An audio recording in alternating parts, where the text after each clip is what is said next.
The arborist came on a Tuesday in late October, the kind of morning where frost sits in the low places and doesn't burn off until noon. He drove a white truck with his company name stenciled on the door in green letters, Third Generation Tree Service out of Meridian County, and he made sure I knew it within the first 2 minutes of conversation. He had a clipboard, he had a fluorescent vest.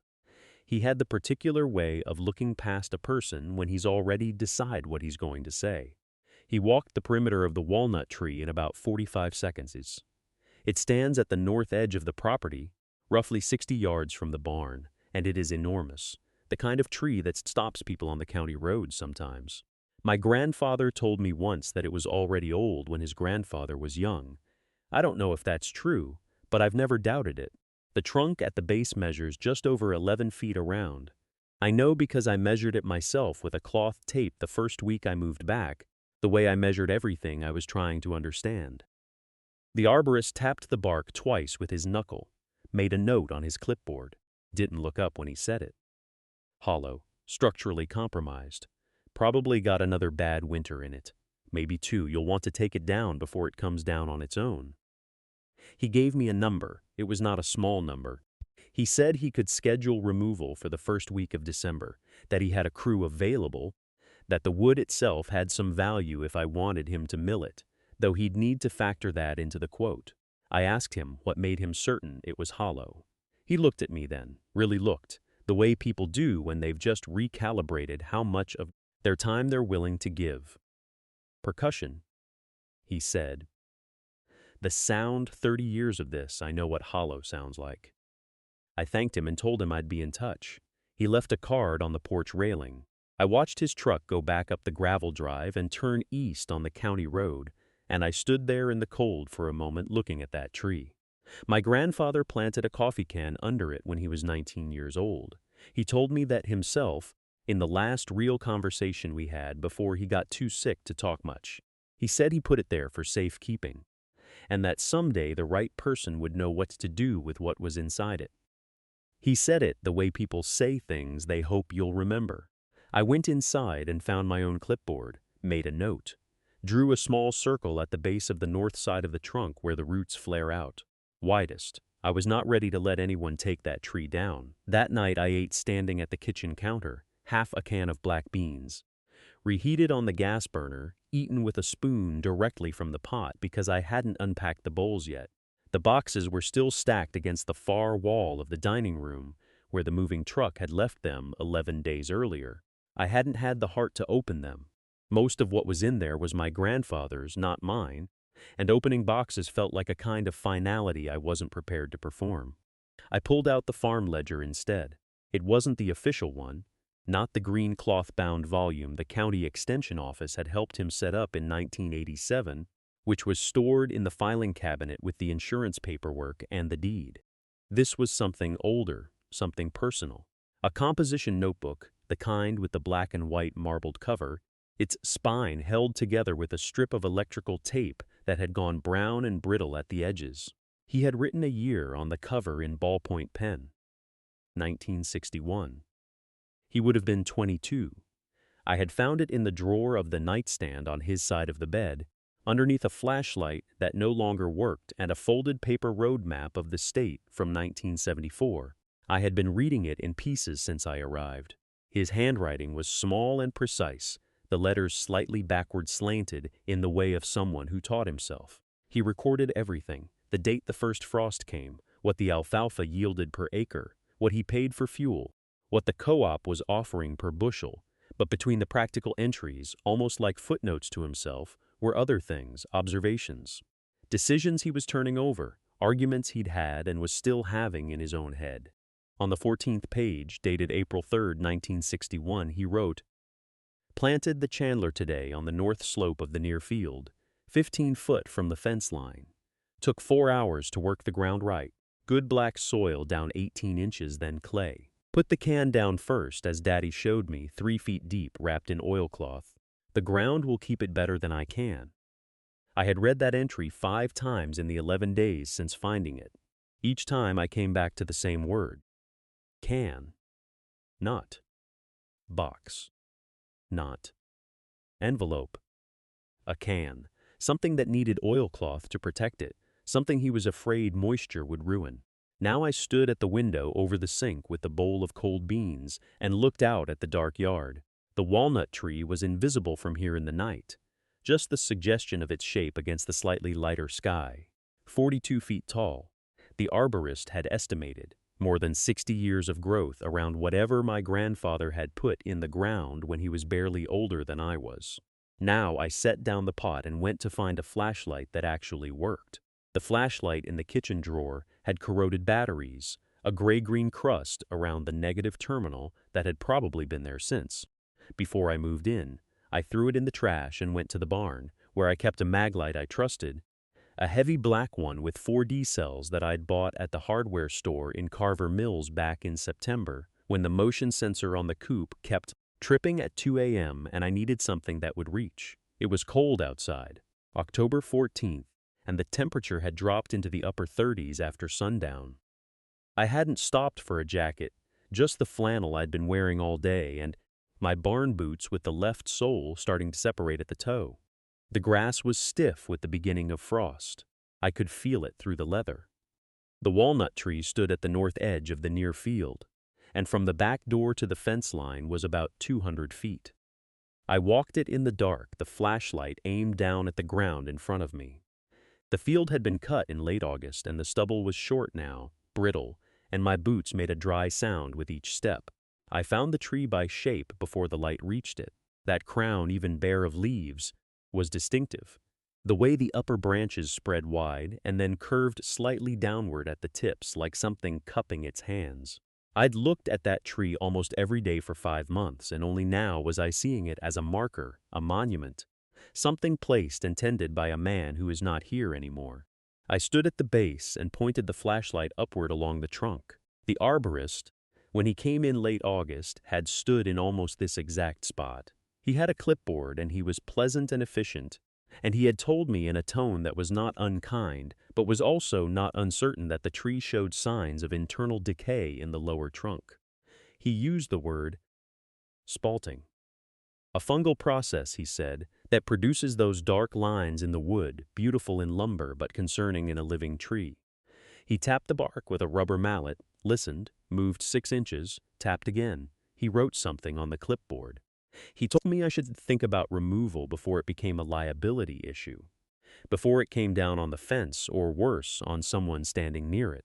I had nodded and taken his card and not called him back. Now I ran my hand along the bark at about chest height. The surface was deeply furrowed, the ridges sharp enough to catch skin. I moved the light closer. There was a seam in the bark on the east-facing side, not a wound exactly, but a long vertical irregularity, maybe 18 inches long, where the wood had pulled slightly apart and then healed unevenly around itself. I pressed my fingers into it. The seam gave slightly under my fingertips. Not the give of rot. Rot has a soft, wet quality like pressing a bruise. This was different. This was the give of something hollow. I pressed harder and felt a draft, not wind, not the movement of the October air around me. Something coming from inside the tree itself, a faint exhale, the way a root cellar breathes when you lift the door in July. I stood very still and held my hand there. The flashlight beam caught the edge of the seam, and I could see now that what I'd taken for uneven healing wasn't quite that. The bark had grown around something, a vertical edge, straight, too straight to be natural. I went back to the barn and found the flathead screwdriver I kept in the bucket of hand tools on the second shelf, the old red-handled Stanley my grandfather had kept there. I brought it back out to the tree. Working slowly, I ran the blade along the left side of the seam. The bark resisted, then cracked away in a strip. Underneath was wood, but not the pale sapwood I expected. It was darker, that spalted pattern the arborist had mentioned, black lines threading through tan-like ink drawings. But there was also a gap, maybe a 1/4 inch. I worked the screwdriver in gently, not prying, just using it as a guide, and walked it down the 18-inch length of the seam. Then I pulled the blade back and just pushed, with both palms flat. The panel, and it was a panel, I understood that now, swung inward on a resistance that wasn't hinges but was years of bark pressure and resin, and the tree itself slowly trying to absorb what someone had placed inside it. It swung maybe 4 inches and stopped. I shone the flashlight through the gap. Inside the trunk was a hollow roughly the size of a shoebox, maybe a little taller. Someone had worked it, not carved, because the edges were too clean, but reinforced somehow, lined with something dark. I couldn't quite see. The gap was too narrow for my hand, and the light was throwing shadows. I stood up straight and looked out across the field. The neighbor's barn was visible about a quarter-mile east, its gambrel roof dark against the gray afternoon sky. No one was out. The road was empty. The goats were still at the far fence doing whatever it is goats do in October when the grass is starting to go yellow and sparse. I looked back at the tree, at the panel, at the thin column of darkness the flashlight couldn't quite reach. The arborist had told me to think about removal.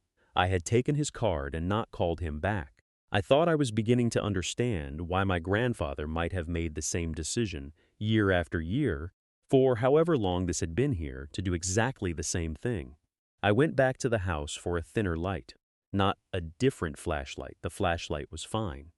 What I needed was something I could angle, something narrow enough to slip into the gap and pivot.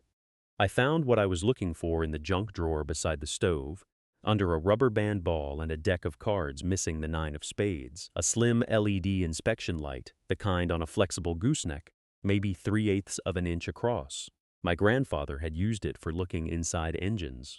I remembered watching him thread it into the carburetor of the old Ford 8N when I was 9 or 10, the way he'd squint at the far end while his hands stayed perfectly still.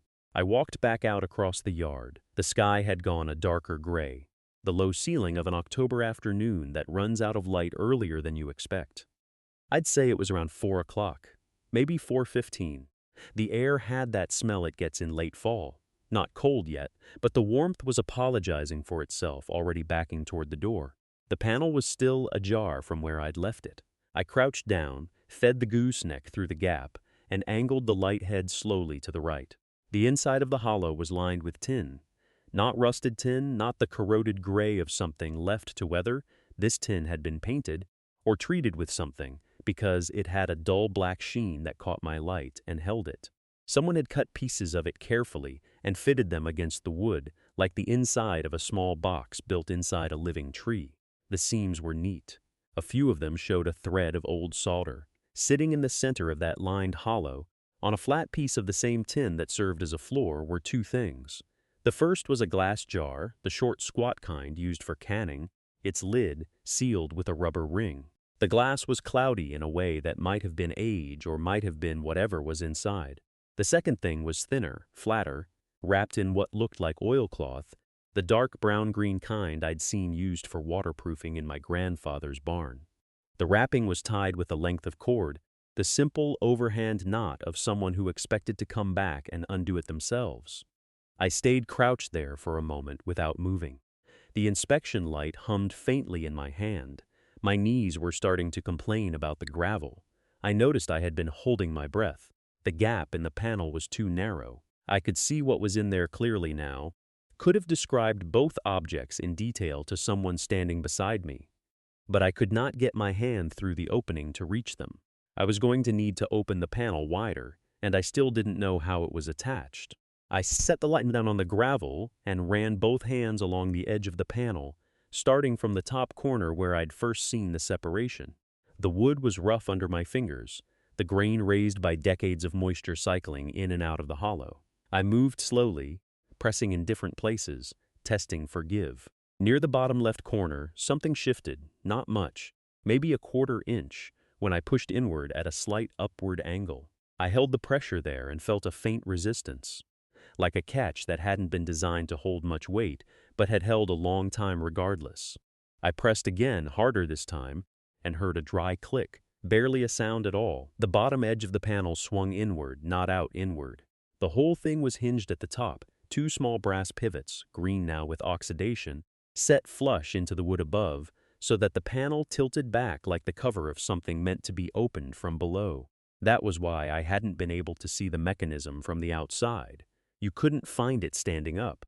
You had to be on your knees in the gravel with your face at the right level to feel for it. I thought about my grandfather for a second. Then I picked up the inspection light and reached in. The jar came out first.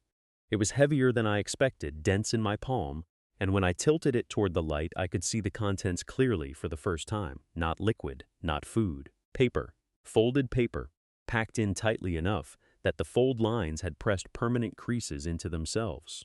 The rubber seal on the lid had dried and was cracked in one place, but it had held. When I shook the jar gently, the paper didn't shift.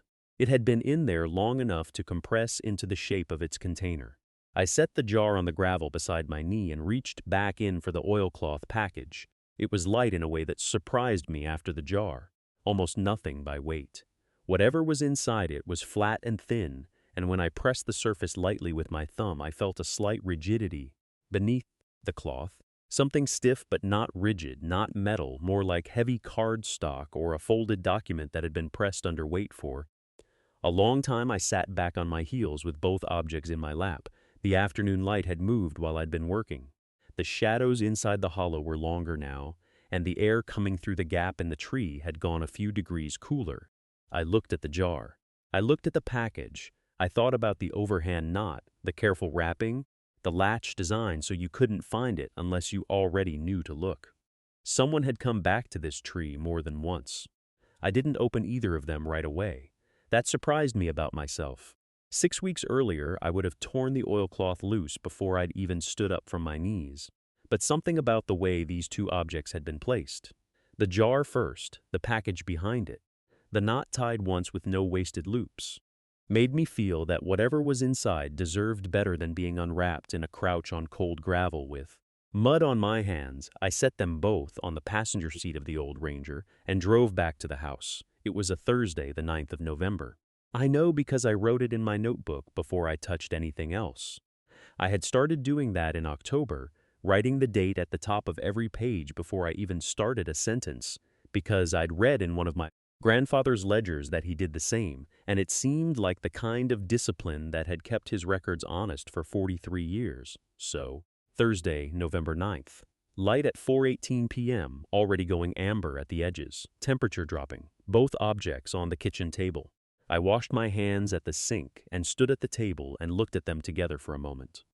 The jar was a wide-mouth ball half-pint, the older style with the slightly thicker glass that you stopped seeing on the shelves by the 1980s.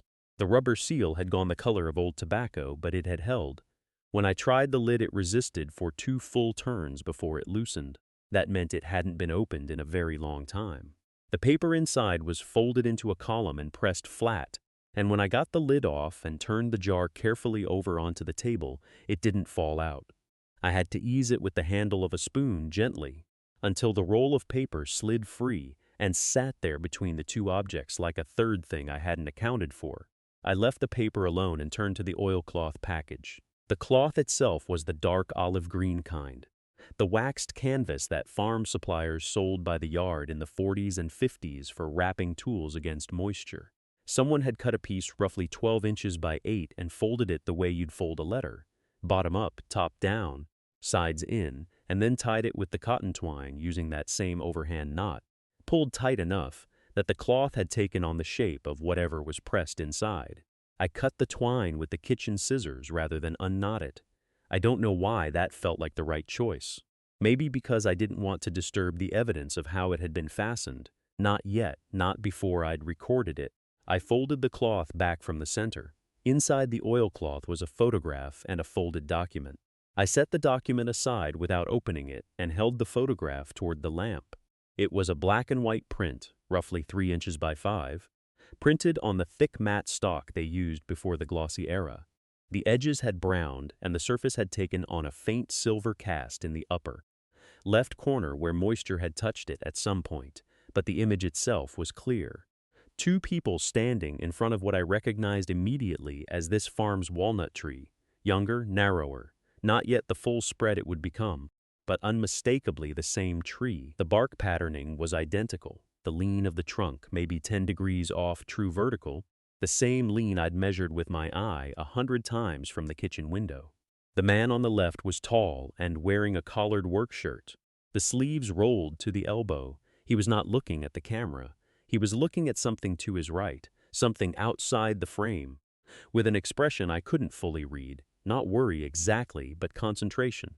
The kind of face you make when you are listening to something other people aren't listening to. The woman beside him was looking directly at the camera. She was young, younger than I'd expected, somewhere close to my age or not much past it. She had her arms crossed loosely, not in the way people cross their arms when they're cold or defensive, but in the way you hold yourself when you're trying to take up less room than you actually need. She was wearing an apron over a work dress, and there was something smudged along her right forearm that might have been soil or grease or both. On the back of the photograph, written in the same handwriting as the note in the jar, were two things: a date, September 1941, and a single sentence. He says it won't hold, but I know this would. As I set the photograph down and looked at it for a long moment. Then I picked up the folded document. It was a single sheet of paper, heavier stock than writing paper, folded twice. When I opened it, I could see it was some kind of hand-drawn diagram, pencil lines, careful and measured with small notations along the edges in figures. It took me a moment to understand what I was looking at. Then I did. It was a cross-section of the walnut tree. Not a botanical drawing, not something copied from a textbook. This was a working diagram. Someone had measured and recorded the interior dimensions of the trunk, specifically a cavity in the trunk, with the precision of someone who intended to use that space for a purpose. The cavity shown in the diagram was roughly 18 inches deep and perhaps 10 inches across. And next to the dimensions, underlined twice, were 4 words. Dry stable, use this. I noticed I had stopped breathing again. I set the diagram flat on the workbench under the window where the afternoon light was best and looked at it. The lines were drawn with a straight edge. A ruler, probably, or a folded piece of cardboard, and the measurements were in inches, noted in the same economical hand as everything else she had left behind. The cavity was not symmetric. It was wider on the north side of the trunk and tapered slightly toward the base, which meant she hadn't just discovered a hollow, she had mapped it. She had gone back more than once, measured it at different heights, understood its shape. This was not the work of an afternoon. This was the work of someone who had been watching a tree the way you watch an animal, learning its habits before you trust it with anything. Dry stable, use this. I folded the diagram back along its original creases and tucked it inside the notebook I'd brought from the house. Then I stood in the barn for a moment, with my hand resting on the workbench, feeling the cold of the wood through my palm. Outside, the light was going amber. It was past 4 o'clock. I walked to the walnut tree the same way I had walked to it my whole childhood, along the fence. Line past the corner post where the old wire was wound in a tight figure 8, through the gap in the hedge apple row where you had to turn your shoulders sideways. The tree was about 60 yards from the barn. I had always known it as a landmark the way you know a water tower or a grain elevator on the horizon, something that orients you, not something you open. I stood in front of it and looked. The trunk was maybe 4 feet across at the base, narrowing to 3 by the time it reached eye level. The bark was deeply ridged, almost braided, the way black walnut always gets after 50 years of growth. The main split in the trunk, where the 2 primary limbs divided, was about 7 feet up. I had climbed to that fork as a child. I knew the feel of the bark under my boots, but I was looking at the base now. At approximately knee height, on the north side of the trunk, there was a section of bark that sat slightly differently than the rest. Not loose, not rotted. Just different in the way a door sits differently in its frame when the hinge is not original. A small difference, the kind you would miss if you were not looking for it. I crouched down and pressed my palm flat against it. It gave just slightly. Under the pressure, not decay, something else entirely. I pressed harder. The section moved inward a 1/4 inch, then stopped. Not rot, not loose bark. Something with resistance behind it. Something that had been fitted. I took off my work glove and ran my bare fingers along the edges of the section, about 14 inches wide, maybe 10 inches tall. The border was too regular to be natural. The ridges of the bark continued across it uninterrupted, which meant whatever this was had been covered deliberately, bark pressed back over it after the fact, or the tree had been encouraged to grow around something placed inside. I had read once, in one of my grandfather's agricultural extension pamphlets, that a living tree will gradually envelop anything left against it long enough. A fence post, a length of chain. Given 50 years, a black walnut will fold the world into itself. I went back to the barn and got the flat pry bar from the second shelf, the short one, 8 inches, with the curved tip. I also brought the headlamp, though it was still full afternoon. I came back to the north side of the trunk and crouched down again in the dry grass. I worked the tip of the bar into the left edge of the section. Slowly, I was not prying, I was feeling. There was a seam there, maybe a 1/16 of an inch, and when I angled the bar into it, I felt the section shift cleanly, not breaking, rotating, like something on a pivot. I moved to the right edge and found the same seam, the same give. The section was hinged on one side and latched on the other. The latch side was the left. I worked the bar in there again gently and applied the smallest steady pressure. Something clicked. Not loud. Barely audible over the light wind moving through the high branches above me. The section swung outward on the right side, rotating on whatever was set into the wood at the left. It opened maybe 4 inches before catching on the grass and the root humps at the base of the trunk. I had to clear some of the dead grass away with my hand before it would open fully. I turned on the headlamp and pointed it inside. The cavity was roughly the size of a large bread box. The interior walls were not raw wood. They were smooth, finished, treated with something dark that had kept the moisture out. Linseed oil, maybe, or something older. The smell that came out was not rot. It was dry. It was sealed air, the specific stillness of something that has not been disturbed in a long time. There was a metal box inside, olive drab, the kind issued by the military, roughly 12 inches by 8 by 4. The clasp on the front was still closed. There was a piece of oilcloth wrapped around it and tied with cord that had gone stiff and dark with age. I noticed I had stopped breathing. I knelt there for a moment without moving. The headlamp threw a circle of white light into the cavity, and the olive drab box sat at the center of it, patient, the way things get when they've been waiting longer than anyone expected. I reached in and lifted it with both hands. It was heavier than its size suggested, the kind of weight that tells you the inside is full rather than hollow.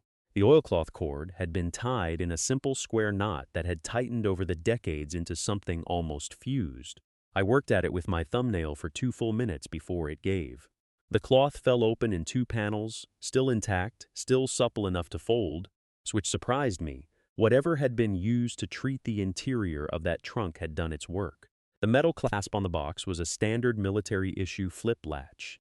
I pressed the thumb tab and it resisted for a moment, then released with a sound like a small exhale. Inside, wrapped in a second layer of waxed paper, were 3 things. The first was a bank book. Small, cloth-covered, the kind issued by savings institutions before everything went to printed statements. The cover read, Harlan County Farmers and Merchants Bank. And there was a name written in ink on the inside cover, in handwriting I did not recognize, not my grandfather's, not my grandmother's, a different hand, older, the letters formed with the particular deliberateness of someone who had not always been confident in their writing. The second thing was a deed, folded into quarters, the creases so sharp they had nearly worn through. It was for this land. Not the current deed I had in the file drawer in the kitchen, an older one, the original survey deed dated 1947, with acreage listed that was different from what I'd grown up knowing, larger by 11 acres. I set both items on top of the oilcloth and looked at the third thing. It was an envelope, sealed, with a single line written on the front in the same unfamiliar hand. For whoever tends this land next. I sat back on my heels. Above me the walnut tree moved in a slow gust, its leaves turning up to show their pale undersides the way they do before. Weather comes in. From somewhere across the lower pasture I heard one of the goats calling. Mabel, probably. She was always the first to notice a change in the light. I held the envelope in both hands and looked at the writing on the front for a long time. I had not opened it yet. I was not entirely sure I was ready for what careful tends to find. And I had learned this year that some things deserve a moment of quiet before you let them into the world. I opened it. The paper inside had been folded 3 times, and when I unfolded it, the crease lines held so cleanly I could tell it had been folded once and left. That way for a long time, not handled and refolded the way a letter gets when someone reads it more than once.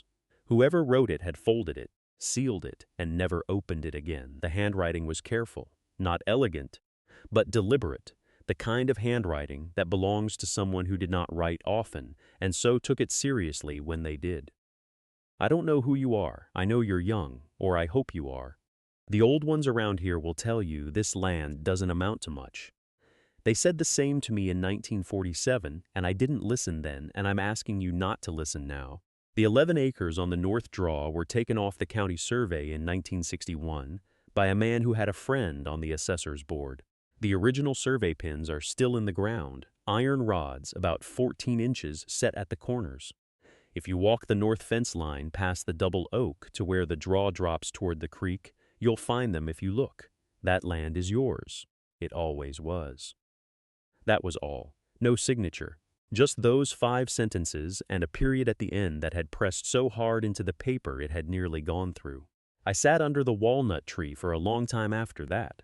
The weather came in like it had promised, a slow front, the kind that turns the air green before it turns gray. I walked inside before the rain started, set the deed and the letter on the kitchen table under the good lamp, and sat down to look at them again in proper light.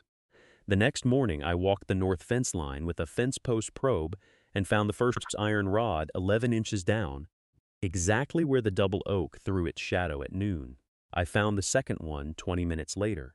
I called the county assessor's office that afternoon. The woman who answered was patient and did not sound surprised.